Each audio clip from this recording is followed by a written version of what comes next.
Okay, so here's a slideshow.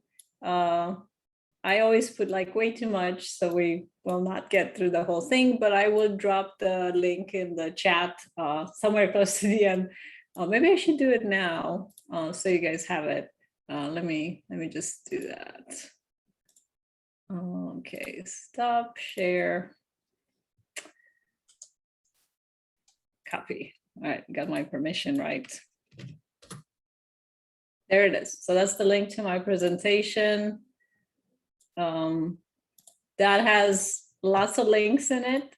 So kind of everything that I'm talking about, it's linked to some sort of video or website that will take you to more information. Okay, so I'm going to talk about strategies for online engagement. What I kind of decided to focus on is building the community, building the classroom community, because as I kind of been doing this and talking about this for the last couple of years, that's what it comes down to. If you do things to build a classroom community, then that engagement will come. So it's like if you build it, they will come, right? So I'll share a few strategies for building community. So first one, personalize your course. So this is stuff at the beginning, pre-semester, at the beginning of the semester, during the semester, things that you can do. Okay, so these ideas that I'm sharing, a lot of them I've implemented myself. A lot of them recently, I kind of go, wow, that sounds like a good idea. I've seen somebody talk about this and I want to try them myself. So it's a combination of things that I've tried and a combination of things that I want to try. As a professor, you are the one who sets the tone for your course. I think at some point in the past, I kind of go, I complain. I don't know, this class, the students are not very talkative. It's a quiet group. I'm not, they're not very engaged. But really, it's me who needs to set the tone to the classroom. It's me who needs to give opportunities for students to speak up and engage with each other. I know it's a responsibility, but I think one that it's a good one to take. All right. So some of the things that I do and I've done to personalize my course at the beginning, I use lots of photos and videos. So kind of adding photos to Canvas. And it's kind of depends on your personality, whichever kind of photos you want to add. You can add photos of yourself on a trip for your family, if you don't mind sharing things like that, of a nice picture of a mountain you climbed or a glacier that you saw or whatever. I tend to go with math jokes with the full understanding that most people don't get it or they do get it, but they don't think it's funny because it's a math joke. And we joke about that, right? So this is probably one of my favorites, right? This one gets people cracking most of the time. It's a good one to put before a test or something because it's like, oh yeah. And then I'll tell them you do that on the test and I mark you wrong, right? So it's like just to prevent that one. So here's one. There's lots of math cartoons and things like that. So this is like a good one on stats. There's actually a whole book with I think statistics taught through cartoons. So I think this one is probably from there. There's one that I use in discrete math. And again, it's sort of you read through it. I tell the students, if you don't get it, it's okay. But, prime steak, prime rib, 13 and 7 are prime. Anyway, okay, you can probably tell already that I'm a geek and a nerd and I find this funny. So yeah, dance lessons. All right, so where I put those kind of pictures are, if I send an announcement, I put a picture on top. It's like, oh, here's a funny picture that I found. And then I do, yeah, there you go, history jokes. And then you do history jokes and you think, why is nobody laughing? This is the funniest thing ever, right? um, and I send them through Pronto too. I'll find a funny picture and I'll send it through Pronto. It's like, hey guys, how's it going? Here's a funny picture that I found. Why don't you guys send me a picture too? Appropriate picture. So you kind of just nothing to do with the class, just hey, I like you guys. This is a group of people that I like interacting with, so I'm going to send you a picture that I like. Sometimes, sometimes I get responses. What kind of does anybody here use pictures? What kind of pictures or jokes do you use? In past, oops, sorry. That's okay. Go ahead. In past biology courses I've taught, like at Cal State, we do a lot of, fungi jokes, like I'm a fungi, that I'm a fun guy kind of thing. But yeah, I definitely like the sense of humor. Mm-hmm. That's awesome. Over at for history, I'll send like updated like images or links from like Twitter. And so I will send like a Twitter link to Pronto or some images like, hey, check this out. It's a ancient Egyptian wig. And that makes students think like, wow, ancient Egyptian wig, they wear wigs, like, yeah. Or an ancient Egyptian dress or something like that, or a baby toy. So, get them to think like, it's not just, yeah, it's old, but, they were like us, they were people, they liked funny, they probably did funny like jokes like us too with math and history and stuff like that. So humanizing it that way. Yeah, it's a lot of fun. That is so great. Yeah, the second you said that, I'm all like, oh, these were people too, right? They died a long time ago, but there are people like us. Oh, okay, that's great. Thank you for sharing. I usually send people a welcome video. So I made a video. I think this is from last year. There you go. So basically I just opened Zoom when nobody was there and I had like a little slideshow of pictures and I just kind of went, hey, we're remote, but I'm here for you. This is me. You can see my face. And then I shared a few pictures about, where I went to school, about my kids, about my pets. I had my oldest high school graduation picture on there. And just kind of for them to see who I am. So nothing about the class, nothing about math, just that this is me. I'm here for you. This is who's behind all this work that you need to do in this class. So other ways you can sort of personalize things with short videos. There's a lot of writing. The students will enter a Canvas module and there's a lot of, we're not really designers. I mean, I've seen some Canvas shells which are beautiful, but I'm a math teacher. I'm not a visual artist. So when I first started putting my Canvas modules together, there's like module link, pages, black and white text. There isn't like much visually appealing going on. So a few sort of videos in there kind of makes things a little bit different than just sort of reading text instructions and so on. So instead of just sending an announcement that's all words, I'll make a 2-video announcement. It's like, hey, welcome to week 2. This is what we're going to cover this week. This is what you should be looking for. Kind of like an overview of a unit. Sometimes I'll make a wrap-up unit wrap-up video that I could send them, maybe a end of the week or a midweek announcement and things like that.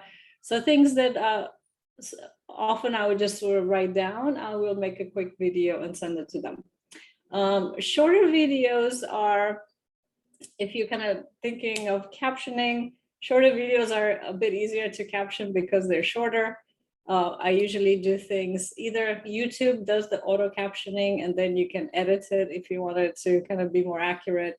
Screencast-O-Matic, the same thing. Screencast-O-Matic does a voice recognition, auto captioning, And then I sort of just go in there and read and kind of fix a few mistakes. And then it probably takes me about five minutes to make one of those videos, and I send it through. All right, anybody here make use of videos in their classes? I have, especially for like right here with like introductory video, like just to kind of give them a preview of like, hey, this is the content, this is what you're going to be reading about, this is the assignment, how it's connected, just to kind of ease a lot of their stress as they go into that week, because there's so much going on. They might not remember the history module from last week, so just to kind of get them reoriented back into like, all right, we're back in the Bronze Age, right? This is what we're going to be reading about. This is the groups we're going to look at. This is the assignment. So kind of get them back into where we're at helps out a lot. I haven't done the wrap-up videos, and I think that's something I want to probably do. Usually I'll do like an announcement. I'll type it out, but the quick videos are so helpful, especially on Pronto. Yeah. And it's so quick. And then a lot of times and humanizing yourself too. I'll have my 5-year-old, 6-year-old man like behind me, and he's like wrestling on me, and so they can understand like, oh, professor's dealing with his kids too. I'm like, so am I. Like, yeah, we all are suffering with our kids at this time. Absolutely. Yeah, probably my best classes have been when my cat knocked my my speaker over, and I had to stop the class so I could fix my computer. And they're out there bringing their cats to the screen. It's like, oh, here's mine. So yeah, I think it helps. Not planned, but it helps when it's a little bit of chaos around you too, because they realize that you're human also. But with the sort of intro and wrap up videos, I was thinking it's like in the classroom, if I was in the classroom with them and you're introducing a unit, or you're ending the day, or you're wrapping up a unit, you're gonna talk a while about connections, right? If you have your things in Canvas, like in the modules, it can seem a bit disconnected. It's like this one and the next one and the next one. And I don't think we realize how much of the filling in and the connection we're making for the students when we are in person with them. It's like, this is what we're going to learn this unit, but do you guys remember when we're learning about this, and this is what's going to lead into that, and so on. So I think it's easy to forget that in the online format, that those connections, don't see them naturally, and we can help them make connections so things don't seem like they're separate units. Okay. So I had a question with that. I did check-in videos, every week, but I was always wondering if anyone ever watched them. So I also wrote everything almost in an announcement just to make sure. And then I would second guess myself, and I was wondering, it's because I put the announcement that no one would watch the video. So I was just wondering, have you ever kept track? Like, do you know if they watch the check-in videos, and do you put it in writing also, or do you not do that? What do you recommend? When I do a video, it's probably not very long. Mostly just an occasion for them to see me. It's like, hey, I'm here. But my announcement is shorter, so I kind of, it complements. Maybe I won't repeat what I said in the video, but it's sort of, part of it is video, part of it is writing.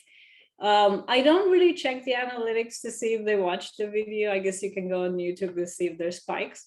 But I do get, like, when I saw an announcement, I do get people replying and going, hey, that was a funny joke, or I really liked seeing, what's that picture on the wall that you have? So I get a few students kind of replying, and not that many, but I assume that they're watching it.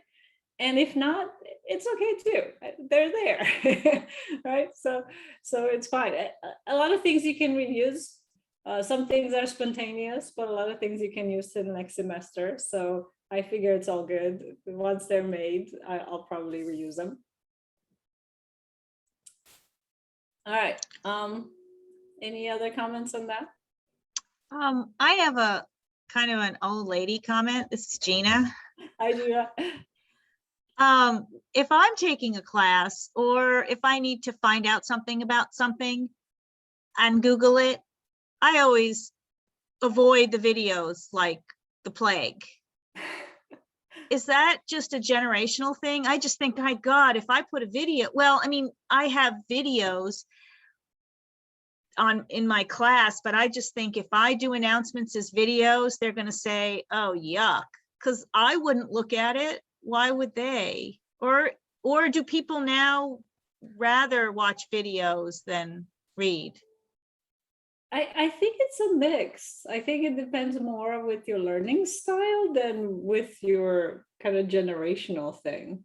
I think recently I got used to preferring videos over writing, but that's when I learned that if you go to the tool, you can put the video speed to 1.5 or 2 times, and then I can watch it a lot faster.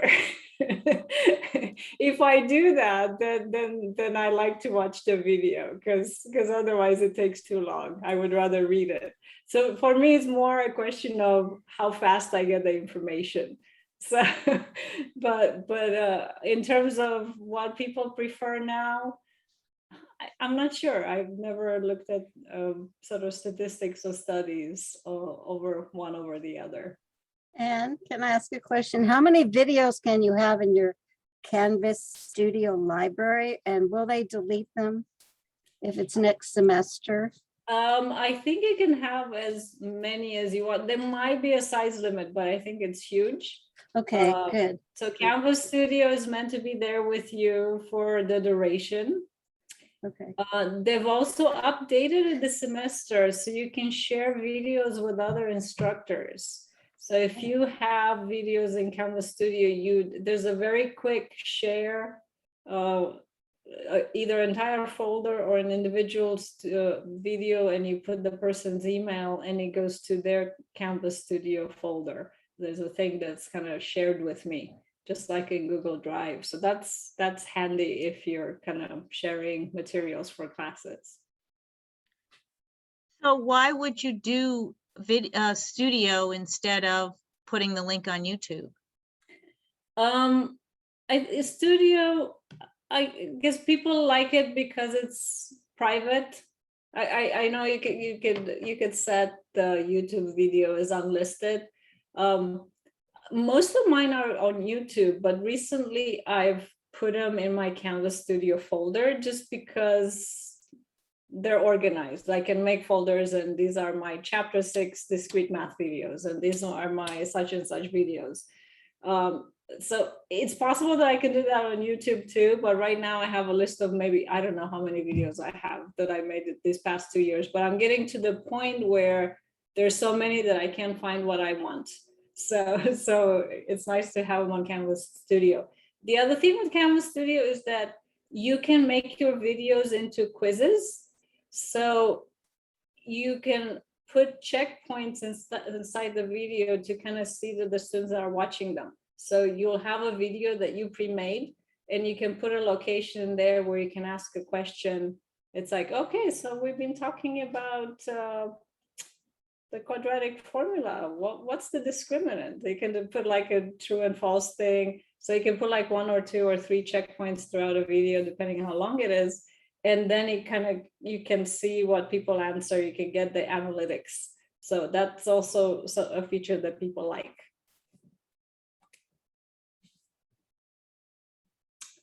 All right, other questions with videos? Okay. Yeah, I'm interested in finding out more on, do people read, do people watch videos? I think that a combination is good. I think like having a partly video, partly writing, so it's not all one or all the other. I think it's good. I have, I guess the sort of the lecture pages in Canvas, I have a bunch of writing, and then here's an example and there's the video for it, and there's more writing and here's an example, there's a video for it. So it's like a combination of things. All right, so other things that I've used in again announcements and for meeting, Zoom live and things like that. I just personal anecdotes. I'll tell people, it's like, oh, I watched Black Widow for the second time. It's such a good movie. It's like the best movie ever. And then they tell me about their stuff. And it's like, oh, my son just finished 11th grade. And they go, oh, congratulations. My son is doing this, that, and the other too. So just like not much, just a little line about, it's like, I love Wednesdays. Wednesdays are the best because, and they'll come back just, replying to your announcements with some of their personal stuff. Just kind of make yourself kind of, I'm real, I'm approachable, please talk to me. Or I'll come up with, something you found interesting. So it's like, I think this was about a year ago. My oldest goes, I'm afraid of holes. And I'm like, what? And they're like, is that a thing? So we researched it and it's a thing.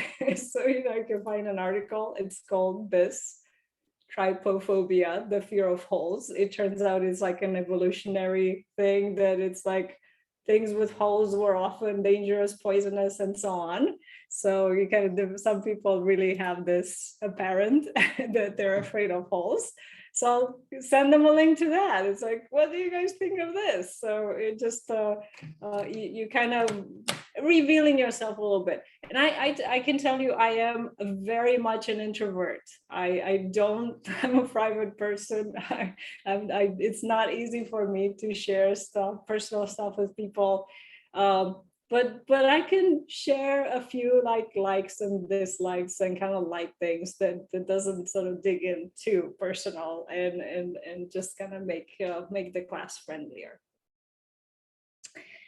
All right, so yeah, when students are comfortable with you, they certainly feel more comfortable learning, participating, sharing in the learning environment. If I get to know them and they get to know me, I can push them a bit more. I can kind of go, hey, I know that you can do better on this assignment, revise it, turn it back, and they're a lot more likely to do it for you. So it's kind of ulterior motives here. It makes it more fun, but it's also ulterior motives to get my students working a bit harder for me. All right, any other ways that you personalize your course that you like to share?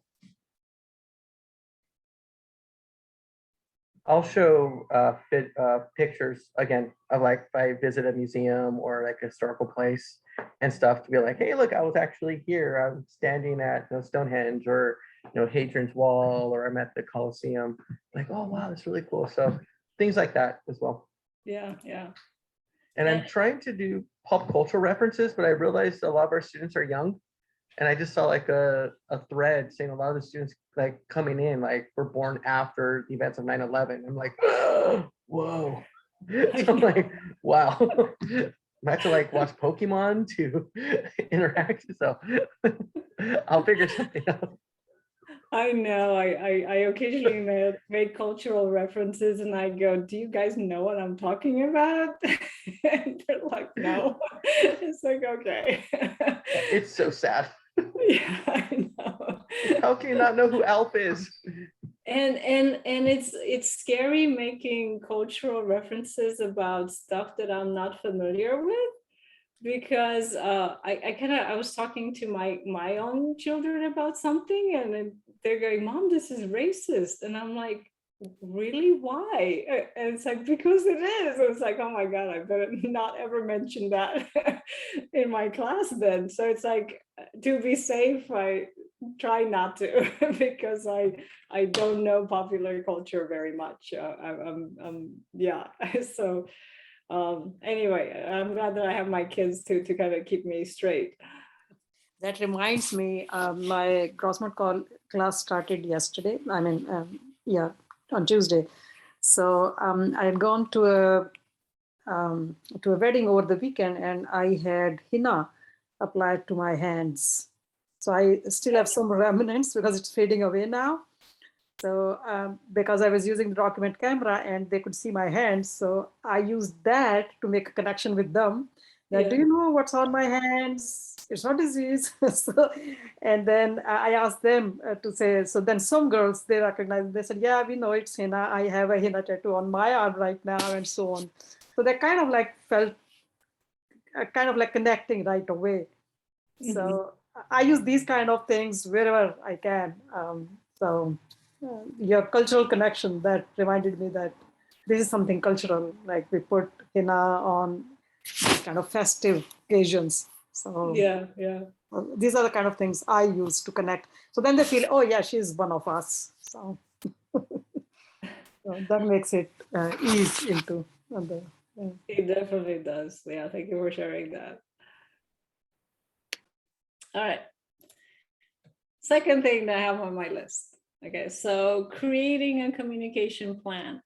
Kind of showing the students that it's safe to speak up. So this is something that I need to work on a little bit more. I think I'm good at communicating at the beginning of the semester. And I do a good job sort of following up with students if they're like missing assignments, if they're late on things. It's like, hey, what's going on? But I've kind of seen in practice some instructors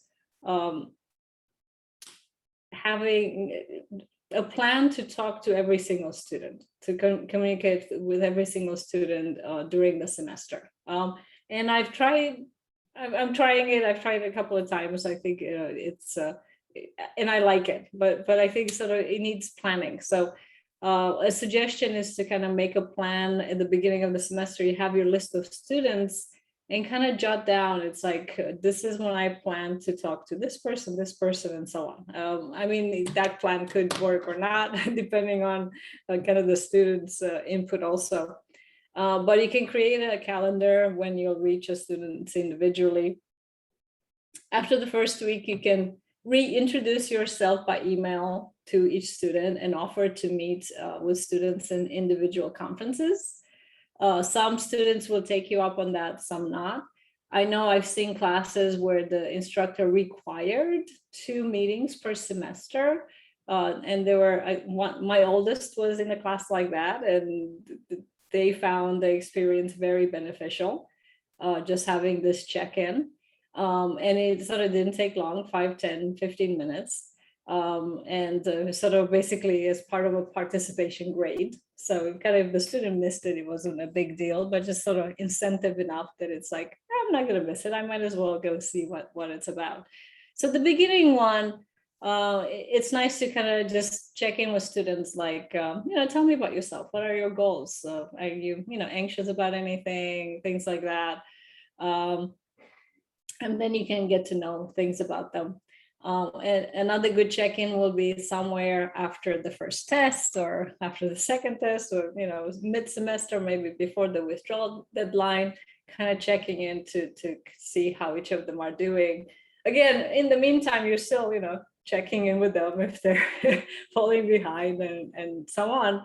But if you have like maybe 2 times during the semester where you're going to try to reach all students individually, then you kind of make sure that you've communicated and talked to all of them. Now, again, they might not respond, and you can sort of put more effort to try to reach them up to kind of how far you're willing to keep pushing. But at least it's sort of in your planning. Okay. An easy, sort of a convenient way that I found recently to get students to make appointments with you are with the appointment blocks in Canvas. All right, so there's a video in here on how this is done. But let me just go to a page. All right, let me go to the calendar.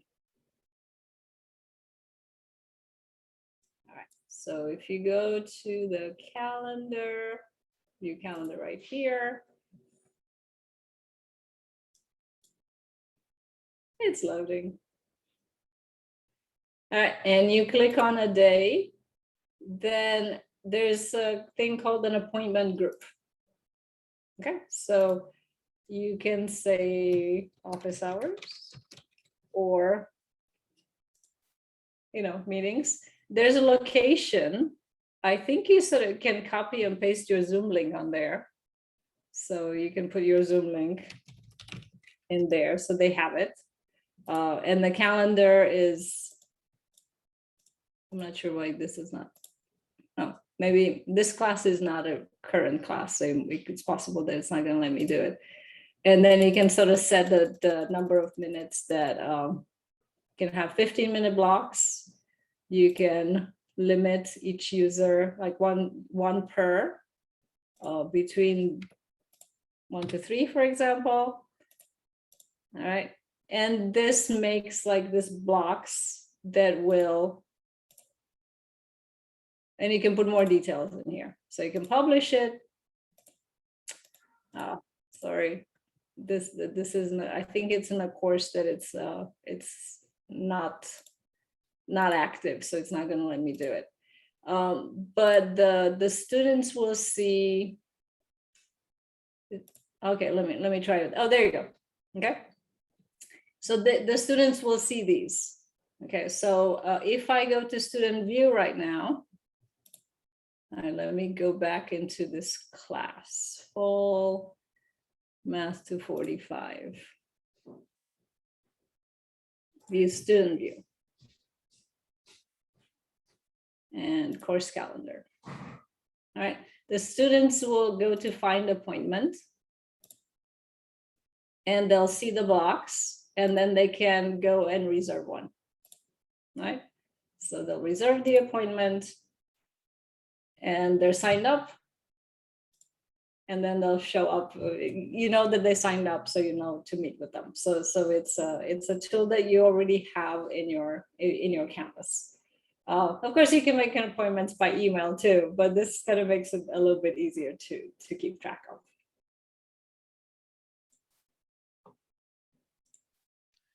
So I have a question. You know, a lot of us in science, our classes are 45 people in them. And Yeah. do you actually have enough time to see 45 people more than once? Or 40 even, or 30? It's a lot of people. So not all of them will sign up. Probably when I've done this before, like about a third of them did. I mostly did it during my regular office hours. So at the beginning of the semester, very, very few people show up to office hours. So during the first week and two, I basically was, sitting in my office, in my virtual office, doing nothing. So this was kind of a good time for that. And then later on the semester, again, mostly just doing it during my office hours. Sometimes I did it like during class time. I had like synchronous sessions, and I had them working an activity together for like 20 minutes or half an hour. And then I would just kind of, meet with the student in a separate room, one-on-one, and checked in with them. So I kind of made it, so came up with ways to do it without adding more time to my schedule.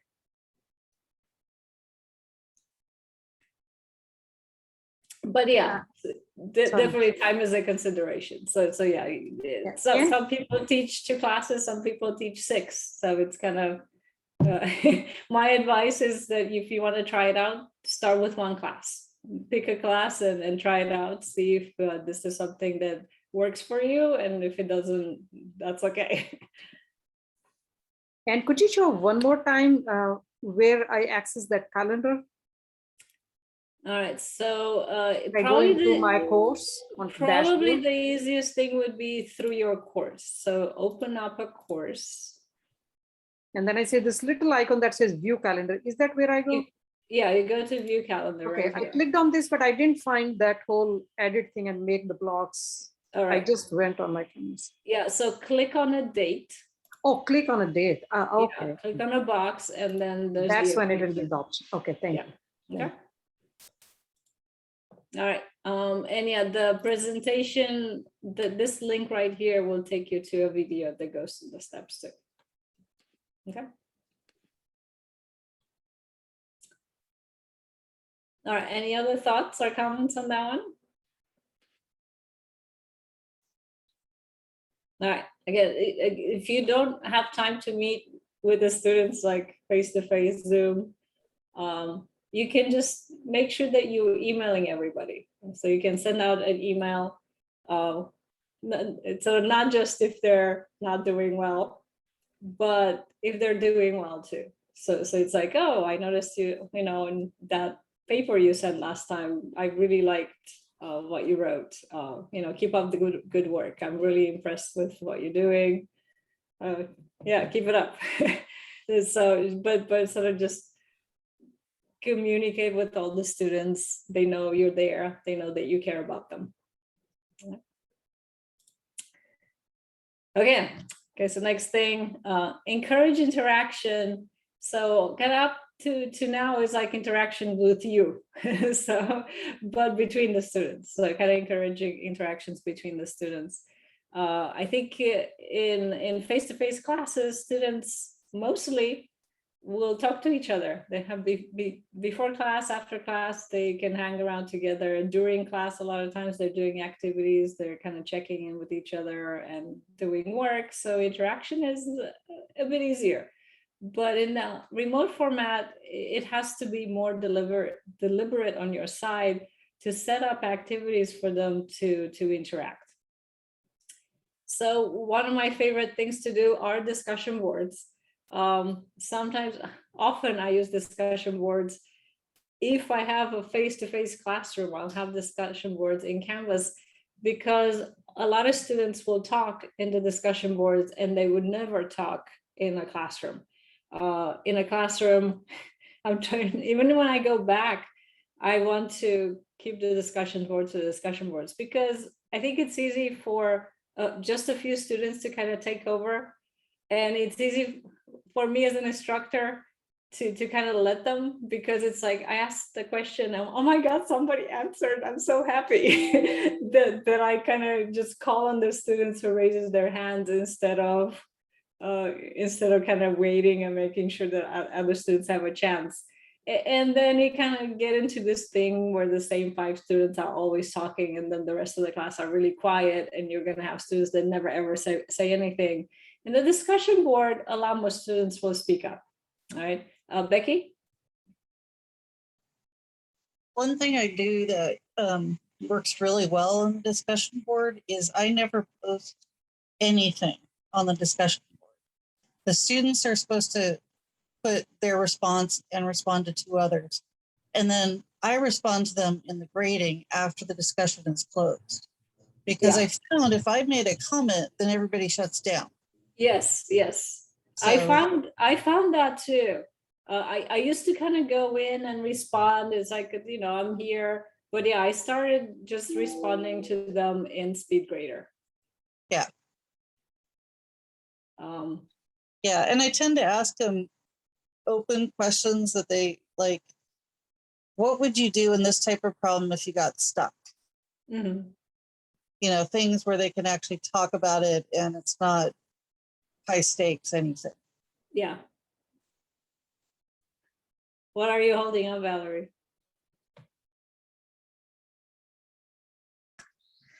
It's called Building Thinking Classrooms in Mathematics Using Big Ideas, which is open-ended questions to open the discussion.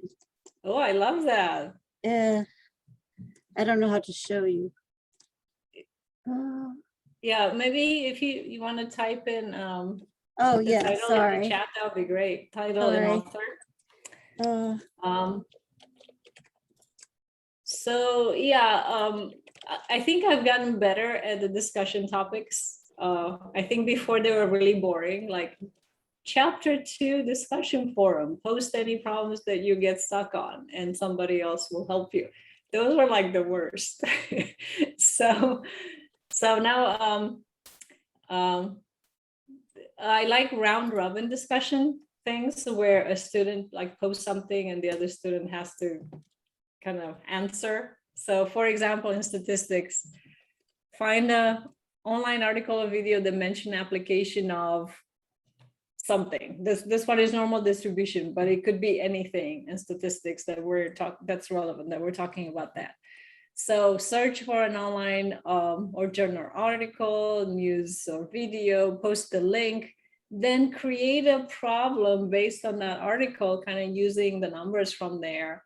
That calculates a normal probability. So it's like what do you need to get from that article? So that's kind of, it's like, oh, you need a population size or a sample size. You need to know a mean. You need to know standard deviation. And if it's not given an article, I kind of go, well, make something that sort of fits with what they're saying. Make a problem sort of that sort of has that article as the starting point. And then the other students need to come in and solve that problem. So it's kind of similar to the problems that they're doing in class, but it's sort of created by the student based on a real article. And you can see there's a few people that answered. It's like, oh yeah, this is what I got. And then, oh, I got something slightly different. I wonder what we're doing. And then they're kind of correcting each other. And then the person who posted initially, they go, oh yeah, this is what I got. This is the correct answer to my problem. So this is all them talking to each other.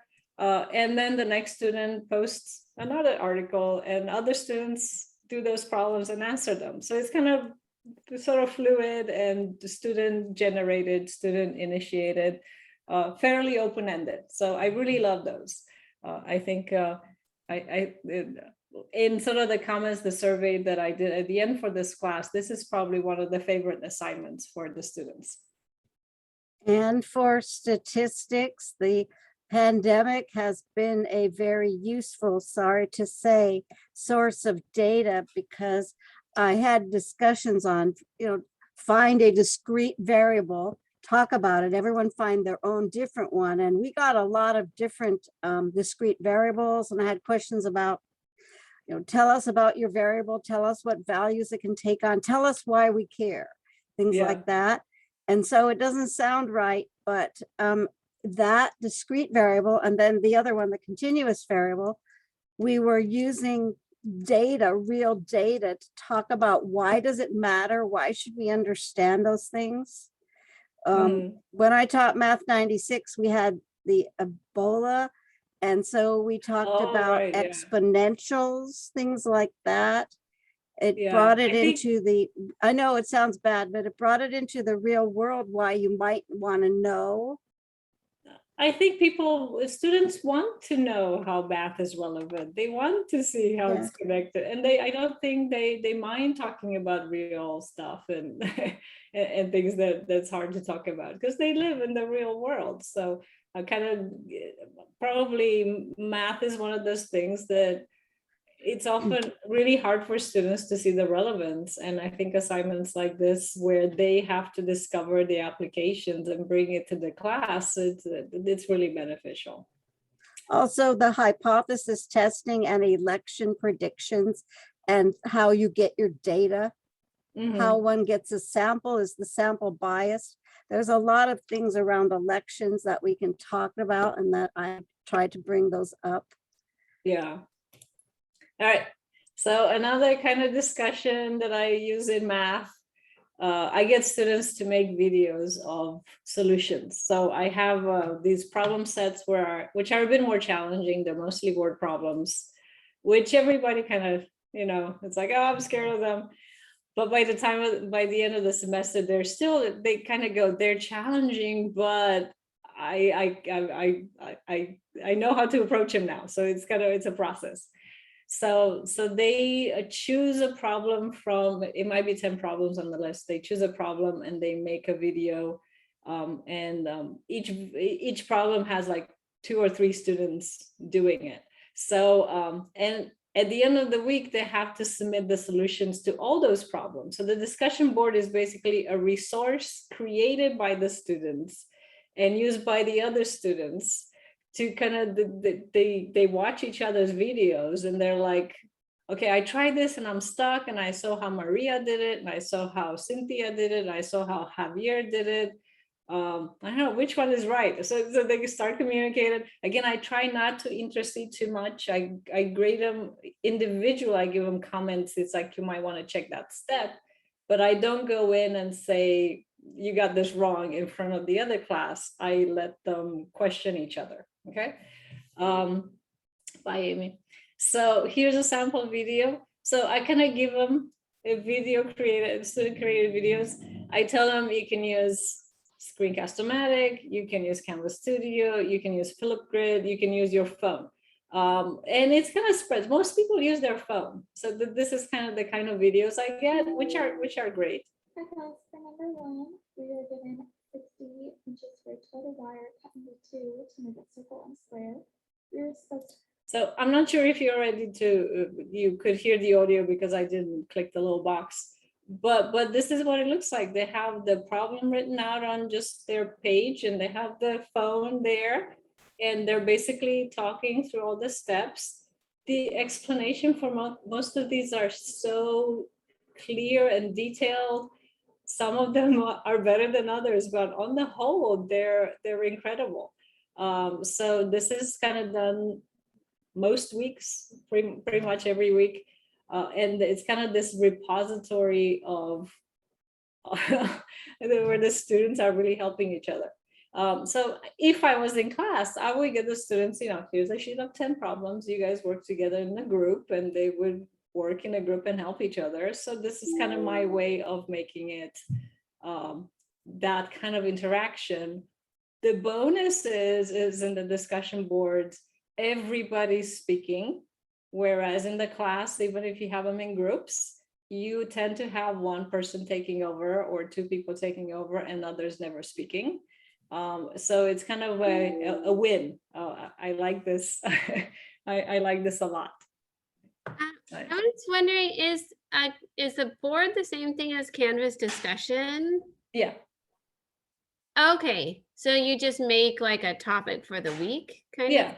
So yeah, I created this topic called problem set 7 video discussion, and you can sort of have instructions, and you can have it as graded or not graded. You can also have it that it kind of depends on what topic.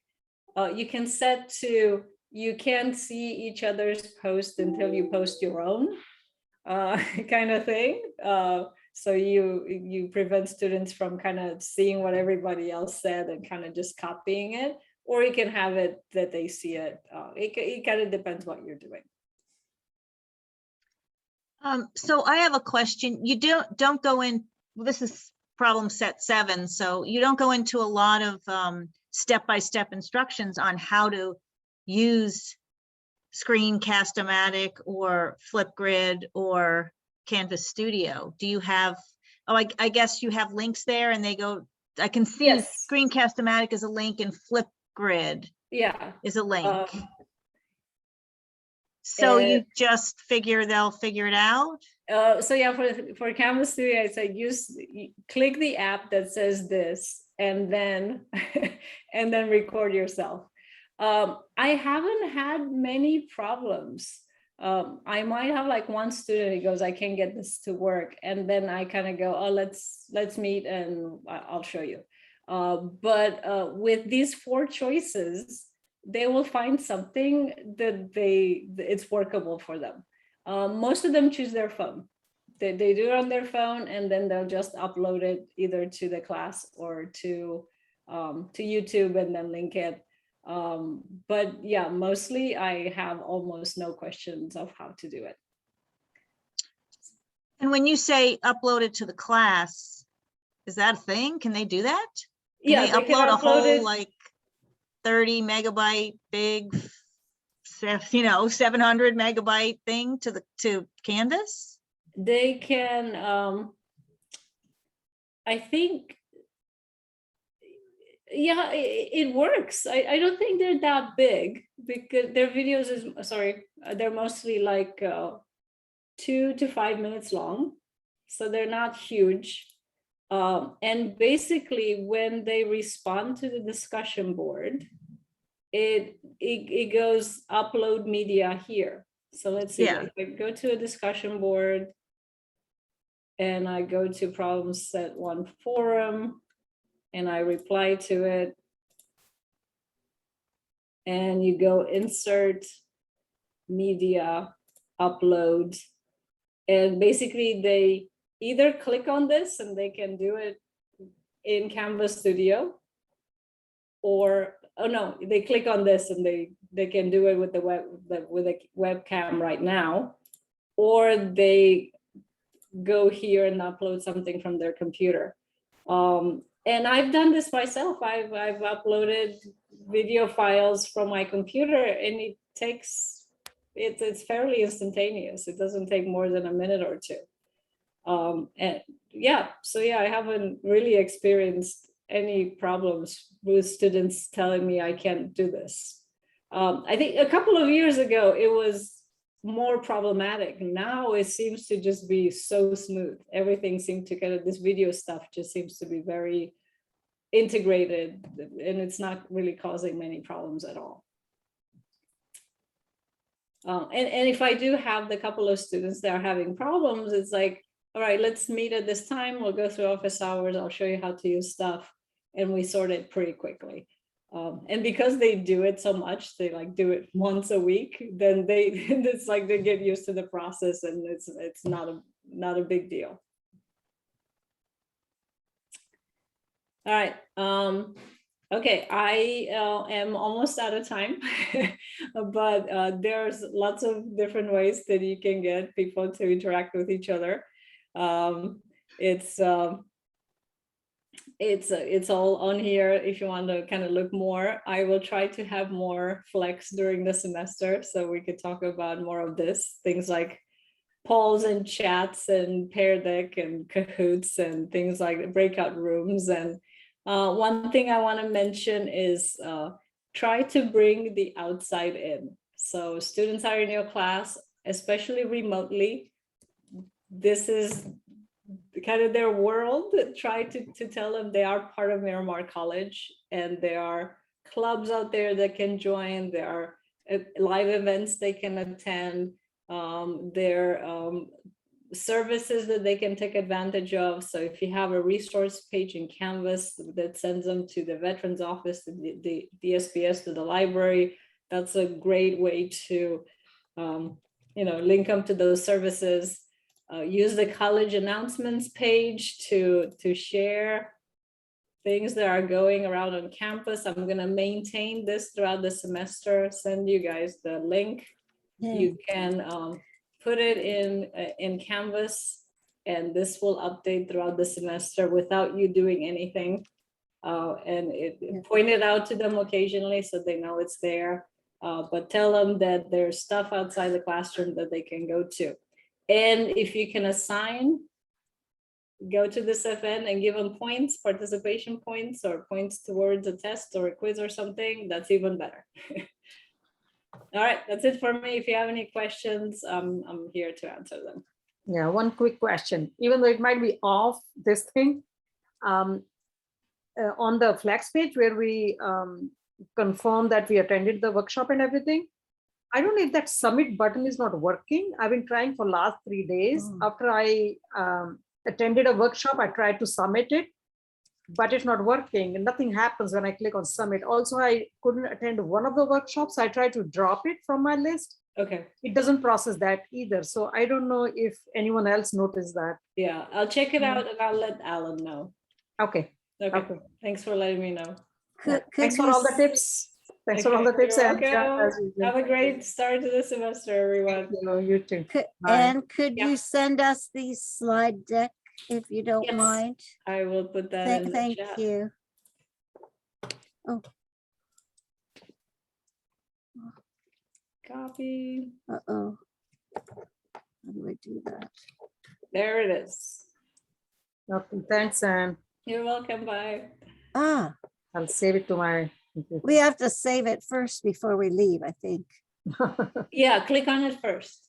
I'm trying. Click on it first, yes. Open the window and then save it. Yeah, I know. I'm sorry, I want to did from save it yesterday. first. Mm. Yeah, Okay, So I thanks, lose it. Anne. Thanks a lot. Bye. Yeah, you're welcome. Bye. I think I got it. Okay. Yay, I think I got it. Thank you. Awesome. Good job, Valerie. Thank you. Bye.